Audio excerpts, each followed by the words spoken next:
மதுவிலக்கு விவகாரத்தில் திமுகவும் அதிமுகவும் மக்களை ஏமாற்றுவதாக தேமுதிக மக்கள் நல கூட்டணி ஒருங்கிணைப்பாளர் வைகோ குற்றம் சாட்டியுள்ளார்.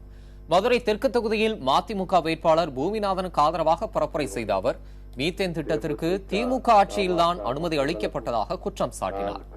மத்திய அரசு பெரும் நிறுவனங்களுக்கு ஆதரவாக செயல்படுவதாகவும் விவசாயிகளுக்கு எதிரான கொள்கைகளை கடைபிடிப்பதாகவும் அவர் குற்றம் சாட்டினார். தமிழகத்தில் கனிம மணல், ஆற்று மணல் கொள்ளையை தடுத்து முறைப்படுத்தினாலே 1 லட்சம் கோடி ரூபாய் அளவுக்கு அரசுக்கு வருமானம் கிடைக்கும் என்றும் இதன் மூலம் மதுவிலக்கை அமல்படுத்துவதால் ஏற்படும் வருவாய் இழப்பை சரி செய்ய முடியும் என்று வைகோ கூறினார். இப்படி ஒரு உழைப்பாளி இவங்க ஆட்சி நடத்தி ஜெயலலிதா ஆட்சி திமுக காரங்க நடத்துற மதுபான கம்பெனிகள் தான் 24,000 கோடிக்கு சரக்கு வாங்குறாங்க. திமுக காரங்க அதுக்கு 15% கமிஷன் அதிமுக கொடுத்தாங்க. போன தடவை அண்ணன் கலைஞர் ஆட்சி நடந்தது. அவங்க அதிமுக காரங்க நடத்துற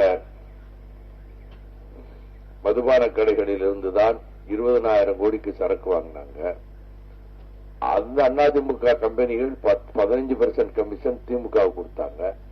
இதை நான் 100 கூட்டத்தில் பேசியிருக்கேன். என் மேல கேஸ் போட 2 கட்சிக்கு தைரியம் கிடையாது. காரணம் இது உண்மை.